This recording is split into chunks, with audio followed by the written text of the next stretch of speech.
Have you ever seen a cat that looks like a miniature panther?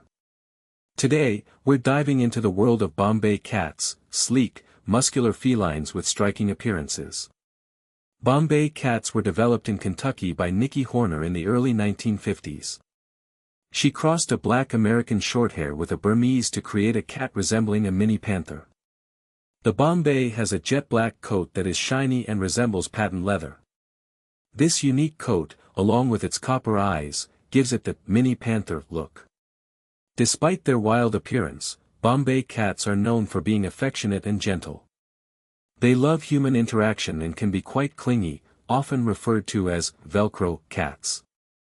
The breed is susceptible to certain health issues like hypertrophic cardiomyopathy and respiratory problems due to their short nose. Regular vet checkups are crucial for these cats. With a stocky build, Bombay cats require regular exercise and mental stimulation to prevent obesity and related health issues. They thrive on interaction with their owners. While Bombays are not the most common breed, they can be found through reputable breeders in North America and occasionally at cat shows. They make excellent companions for those who enjoy a lot of feline affection.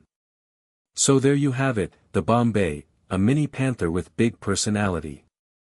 If you're considering this breed or any cat for that matter, ensure you can provide them with the attention and care they need.